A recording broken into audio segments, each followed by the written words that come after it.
लोकसभेचा निकाल लागल्यानंतर विधानसभा महाराष्ट्रात मोठ्या प्रमाणात आणि मोठ्या उत्साहात साजरा झाली। मात्र निकालानंतर सगळ्या महाराष्ट्राला तोंडात बोट टाकावे लागली असा तो निकाल होता। त्यानंतर ज्या पद्धतीने सत्ता सरकार स्थापन करण्यात आलं ते विलक्षण होतं। सकाळचा पहाटेचा शपथविधीही पार पडला। नंतर पुन्हा महाविकास आघाडी पुढे आली। नंतरच्या काळात एकनाथ शिंदे बाजूला सरले, त्यांनी गुवाहाटीला प्रस्थान केलं। आपल्या सगळ्या आमदारांना घेऊन ते वेगळे निघाले, वेगळा पक्ष निर्माण करतील असं सगळ्यांना वाटलं होतं, पण त्यांनी शिवसेनेवरच हक्क सांगितला आणि शिवसेना आपल्या नावावर करून घेतली। केवळ पक्ष नाही तर पक्षाचं चिन्हही त्यांनी आपल्या बाजूने वळवून घेतलं। यावेळी अजितदादा हे महाविकास आघाडीमध्ये होते आणि त्यांनी प्रचंड मोठी टीका शिंदे गटावर केली होती। हिम्मत असेल तर स्वतःचा पक्ष निर्माण करायला काय होतं असंही ते त्यावेळेस बोलले होते। मात्र आताची परिस्थिती पाहता अजित पवार स्वतःच शरद पवार यांना सोडून वेगळे गेले आहेत आणि महायुतीत सामील झाले आहेत। आज त्यांनी पक्षावर आणि पक्षचिन्हावर आपला हक्क सांगितलाय आणि हे प्रकरण निवडणूक आयोगाने पूर्ण केलं असलं तरी सर्वोच्च न्यायालयात सुप्रियाताई सुळे, रोहितदादा पवार म्हणजेच पवार कुटुंबीय, शरद पवार हे स्वतः हजर राहील।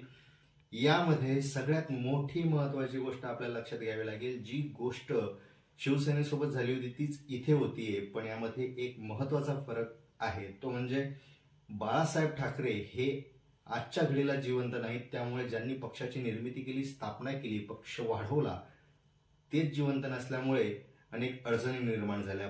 पण राष्ट्रवादीच्या बाबतीत तसं नाही। राष्ट्रवादीचे सर्वेसर्वा राष्ट्रीय अध्यक्ष 25 वर्षापूर्वी ज्यांनी राष्ट्रवादी सुरू केली असे शरद पवार आज जिवंत आहेत, ते आपल्या सोबत आहेत, हयात आहेत। त्यामुळे त्यांची जी काही भूमिका असेल ती निश्चितच न्यायालय विचारात घेईल। दुसरा महत्वाचा मुद्दा असा की राष्ट्रीय अध्यक्ष जर अजित पवार गटाला मान्य नसतील तर अध्यक्षाची प्रक्रिया होत असताना त्यांनी ज्या दस्तावेजावर सह्या केल्या होत्या त्या कशा आल्या, म्हणजे ज्या सह्या अजितदादा पवार यांनी आणि त्यांच्या गटातील नेत्यांनी केल्या त्याच आधारे अध्यक्षाची निवड झाली होती असं शरद पवार स्पष्ट करतील। त्यामुळे आगामी काळात वेगळं राजकारण पाहायला मिळेल। आज जरी निवडणूक आयोगाने शरद पवारांना पक्षाचं नाव दिलं असलं तरी त्या पक्षाच्या नावावर ते समाधान राहणार नाही। सर्वोच्च न्यायालयात मोठी ताकद निर्माण करतील। दुसरी महत्वाची बाब म्हणजे राजकारणाच्या आणि मीडियाच्या पलीकडे नरेंद्र मोदी आणि शरद पवार यांचं एक वेगळं नातं आहे। या वेगळं नातं ते वेळ प्रसंगी आपला हुकमी एक्का चालवतील आणि नरेंद्र मोदी कार्ड यूज करतील।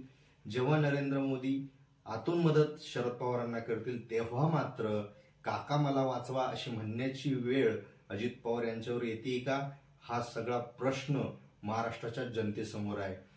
पण शरद पवार हे कच्चे खेळाडू नाहीत, चांगल्याला त्यांनी गार केलंय। त्यामुळे निश्चितच ते बाजी मारतील आणि त्याचा परिणाम लोकसभेच्या निवडणुकीवर होईल। एकंदरीतच विधानसभेच्या निवडणुकीवर होईल। सध्यापुरतं राज्यसभेची निवडणूक होईपर्यंत ते निवडणूक आयोगाने दिलेल्या नावाचा वापर करतील, मात्र पुढचा लढा ते निश्चित लढतील। आपल्याला काय वाटतं कमेंटमध्ये नक्की सांगा। धन्यवाद।